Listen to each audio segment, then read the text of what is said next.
2, 3. That was Erin Sauls in much happier times during a gender reveal with her boyfriend. Now she's accused of murdering an 8-month-old baby boy in her care. I look at this heartbreaking case out of Arkansas and where Erin Sauls is now. I'm Anjanette Levy, and this is Crime Fix.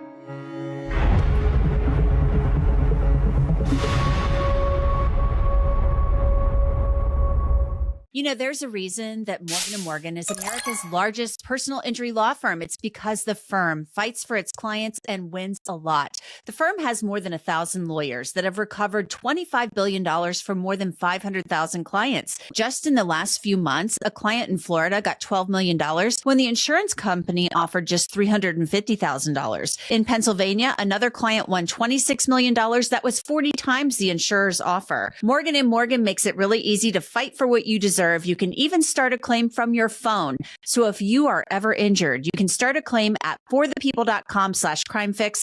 Click the link below or scan that QR code that you see right there on your screen. There is a family in Arkansas that is starting the new year in unimaginable grief and pain. The Flower Days 8-month-old son, Elijah, is dead, and Little Rock police detectives say his babysitter is to blame. The case started on Tuesday, December 30th. It was just after 11 a.m. when police were called to a home on Clifton Drive because a baby boy was not breathing. That is not normal. The boy was Elijah Flowerday. His family posted this photo of the sweet baby boy online. A Little Rock Police Department report states, Ms. Sauls was running an in-home daycare when an 8-month-old quit breathing. The infant was taken to Arkansas Children's, where he was pronounced deceased. The child sustained a skull fracture and multiple brain bleeds. Sauls admitted to striking the infant's head 3 times against the hardwood floor during a diaper change, where she was frustrated. Now, because of this admission that detectives claim that Erin Sauls made to them, she was charged with capital murder. This is the most serious charge a person can face in the state of Arkansas. The capital murder charge can mean a lot of things, including committing a murder with more than one person or while committing a murder while committing another crime, such as rape or kidnapping. But in this case, it's because of Elijah's age. He was a baby, just 8 months old, totally defenseless. So if an adult kills someone younger than 14 in Arkansas, that can be a capital murder charge, and that can be pursued by prosecutors. And because this is a capital charge, the prosecutor could pursue the death penalty. And it's not clear whether that will happen in this case or not. Erin Sauls, at this point, has pleaded not guilty to the charge. This is very, very early on in this case. And at least one parent who had sent their children to Sauls's daycare is absolutely reeling from the news of Elijah's death. The mother shared the Little Rock Police Department's Facebook post about Sauls's arrest, writing, I just can't stop looking at this. My babies went to her in August for a couple of weeks, and we decided to go back to her in October. Didn't stay long because she wasn't reliable. I've been crying just looking at this. A lot of ifs. R.I.P. little baby with a sad emoji face. But truly no one is more sad and more devastated than baby Elijah's family. Elijah's father, Isaac, posted about his son's death on Facebook, writing, Everyone who has heard Elijah has passed away. That is true. We appreciate your prayers and support, but I have to ask everyone to stay off of social media about it. The more it gets out there and word gets lost in translation, the worse chance there is for justice to be served. So anyone who has posted anything, please take it down. Trinity and I are dealing with enough right now. We do not need news calling us and twisting the truth. The police have everything under complete control and have a confession. But the more details that get out, the worse the case has to be closed. So again, please take down anything regarding Elijah at this point. If you have evidence against Erin Sauls or anything like that, reach out to the local sheriff's office and they will get justice served. Respectfully to everyone, please keep Elijah out of this. It's being handled. The best way you can help is reporting to the police and praying for us in this difficult time. This is so incredibly sad. The Flower Days are not planning for their baby boy's future. Instead, they are raising money for his funeral. A GoFundMe has raised more than $14,000 at the time of this recording. The organizers of that GoFundMe wrote, Isaac Flowerday and his family are facing an unimaginable loss after the passing of their beloved baby boy, Elijah. This tragedy has left Isaac, Trinity, and their son heartbroken as they grieve the loss of their son and their little brother. The days ahead will be incredibly difficult as they try to find comfort and healing together as a family. During this time, the family is in need of support to help cover funeral expenses, allow Isaac and Trinity to take time off work to be with each other and their son, and to access counseling services that can help them cope with their grief. The financial burden of these needs can be overwhelming, especially while they are trying to process such a profound loss. We are reaching out to ask for your kindness and support for Isaac, Trinity, and any contribution, no matter the size, will help ease their burden and show them that they are not alone in this difficult journey. Your generosity will be deeply appreciated as they honor Elijah's memory and begin to heal as a family. So I want to bring in Russell Button of the Button Law Firm. They specialize in daycare cases and child injury cases. Russell, this is every parent, I can say as a parent, every parent's worst nightmare. You drop your child off, especially a baby who is defenseless at a daycare, and you are hoping and you're trusting that the person you're dropping your child off with is going to care for and love your child as much as you do. Yeah, this is absolutely heartbreaking. It's senseless. And honestly, the first word that comes to mind is betrayal. And I saw what the other parents at this same daycare said, and that was the same thing. And we hear that in all of our cases. It's just flat out betrayal, sadness, disappointment, because it should have never happened. Period, hands down. Unfortunately, we see these cases when children are seriously injured or killed at daycare far too often. And I'm trying to figure out, you can never sadly end these things altogether. But I'm wondering, if there are things, we can't turn back what happened to poor baby Elijah and his family. I mean, that baby was a beautiful baby. My God, I just can't even believe it. But could there have been maybe some red flags, or could parents learn from this? We saw the one parent who commented she was becoming unreliable, so I just couldn't take my child there anymore. So maybe there was something going on with this woman that Isaac's parents didn't know. Maybe they didn't have any other options. Maybe they had a good experience with her up to this point. I mean, what are your thoughts on that? Yeah, I mean, all in all, the clients that come to us when something really tragic happens, they're all the same parents that have to leave their children at daycare because they're working, they're providing for their family, they're doing everything they can, and they just want something better for their child. They want them to be loved, to be nurtured, and returned just as safe and healthy as when they dropped them off. And so when we start with that, these parents, they dropped their little 8-month-old off, and they expected that this caregiver was going to protect them when he couldn't protect themselves, and they weren't there. And we know that that's not what happened. So looking back, what can we see? What can we identify that needs to be done differently, or, parents can look out for? The first thing in this sort of situation that we noticed was how many kids was this caregiver watching? And what it seemed like is it started off with just one child or one family's children, which is more like a babysitting situation, right? Right. And as opposed to an at-home daycare with multiple children with one person that's responsible for everything at their house. So that is really probably the initial factor, is if you're going to put your kid in somebody's at-home daycare, are they licensed or are they unlicensed? That's a critical component. They have a choice to be licensed. If they choose not to be licensed, that's a big red flag. The next thing is, how many kids are there? Are we talking a babysitting situation where you're just replacing a parent, an adult figure? Or are we talking a true daycare with one person? That's usually going to be trouble. And do they have cameras in the home? Right? If they don't have cameras, especially ones that are fixed and can't be manipulated and have audio, those are big things. Those will help you as a parent make better decisions. And those are just some of them that we notice in this case.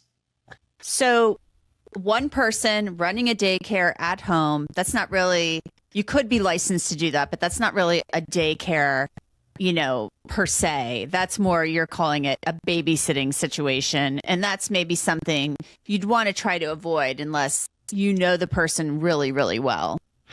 Yeah, I mean, it goes hand in hand, right? So at these at-home daycares, like I said, they have a choice to be licensed versus unlicensed. Right. And that is state by state, and there are different requirements. At these at-home daycares, if it's just a one adult and one or two children, you're talking babysitting. They're Right. likely not going to be licensed. And that is absolutely going to be its own set of safety versus risk and rewards. We see a lot of problems at these at-home daycares when they are not licensed and they have multiple children and they're not putting the safety mechanisms in place that a licensed facility daycare would, with a lot of structure, with a lot more people to keep eyes on them, that they are made child-proofed as opposed to somebody's house. They have actual insurance policies that cover injuries and wrongful death, where they have to also meet the insurance company's requirements to keep something safe, as opposed to an at-home daycare. So we see a lot of trouble with these at-home daycares consistently across the board.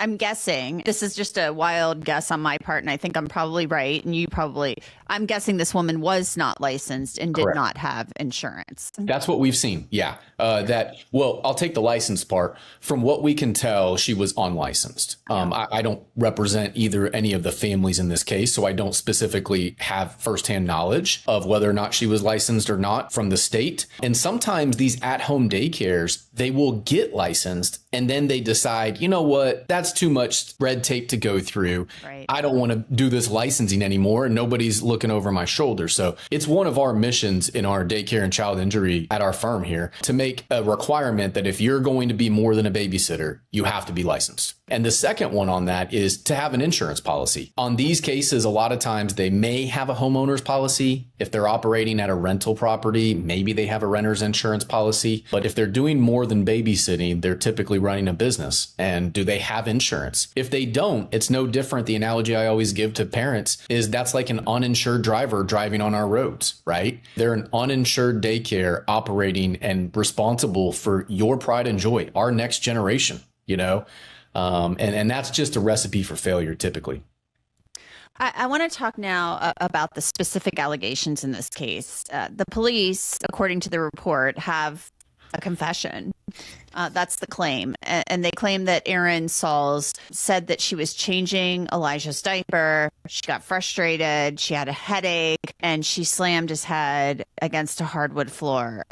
Every parent gets frustrated. If you've ever babysat, you can get frustrated. I don't know what causes that level of frustration changing a diaper of an 8-month-old. I mean, it's like walk away for a few minutes, put the baby in the crib and walk away, if you can't handle it, and calm yourself down.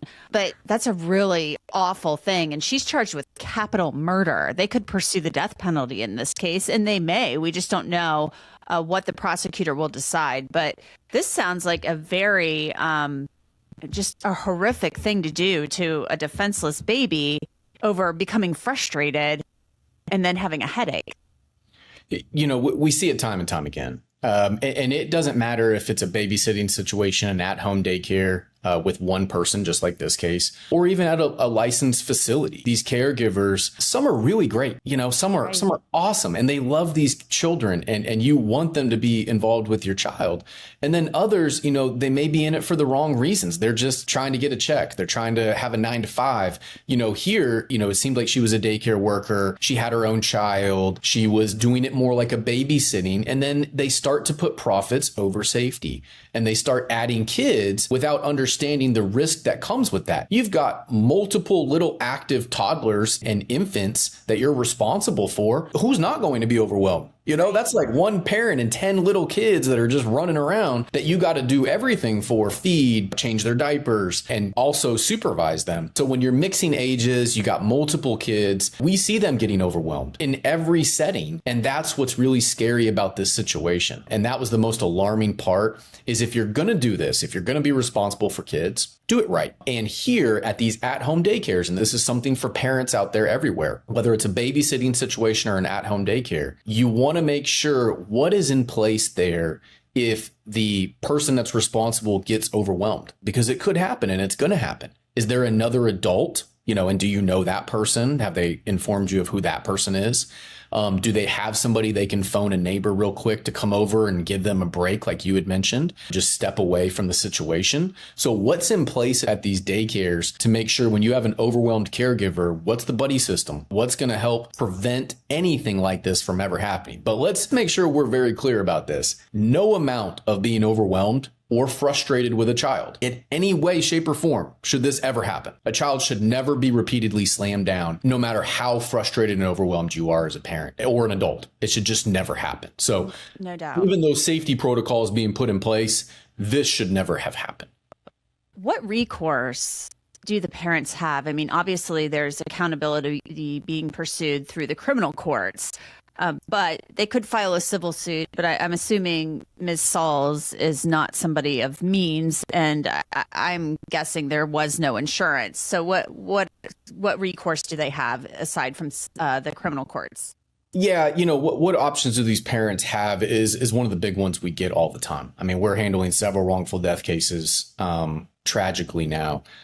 Involving similar facts and similar scenarios. And some of them, they do have insurance. Some of them, they do have families that have, means and stuff, and they can pay for something to at least put a name to it and help us get some answers. But when we see these cases, criminal cases are all about punishing individuals. That is 100% what they're about, the actual individual. And that's going to happen here. It's on its way. These investigations take a long period of time. So it's going to be a long way down the road. But that's for her. That's for the owner and director that did this, the murder charge, etc. The state investigation, each state has its own child care licensing and abuse and neglect agencies. They're going to investigate this. She's going to be blacklisted. It's going to have different facts and findings that she can't ever be around children again, let alone a daycare, but she's not allowed to be around children again. It's going to impact a lot of different things, as it should. And so the state does their own independent investigation. And then the third prong of these is the civil case. And that's what we represent these families in. We help them in these others, but we don't control that. The civil cases, what their options are, if there's no insurance or if there's limited insurance opportunities through a homeowner's policy or something like that, or a renter's policy, depending on what kind of home she was operating out of, and she doesn't have any assets, a civil case here would really be about sending a message to other folks out there operating in this sort of risky format and to go and get answers still, but to mainly send a message and make sure, hey, this should never happen. And if you are going to be operating as a babysitter or an at-home daycare or even a licensed facility, you better make sure you put the safety things in place so that what happened to this family doesn't happen to anybody else that you're responsible for. And so that's really what we try to do here in these sorts of situations in a civil case, is we pursue any means possible to make sure that it stays on their record, the actual people involved in the facility involved, if it's an LLC, if it's just her in her independent name. We try to make sure that it stays on their record forever and the public knows about it. There's awareness out there about what really happened, because sometimes these things just get swept under the rug or lost among all the other news stories out there. Yeah, it's horrible. Russell Button of the Button Law Firm, thank you so much for joining me. I really appreciate it. Thank you, Anjanette. Appreciate you. And Erin Sauls remains being held in jail. She will be back in court sometime this month, and we'll keep an eye on this case for you. And that's it for this episode of Crime Fix. I'm Anjanette Levy. Thanks so much for being with me. I'll see you back here next time.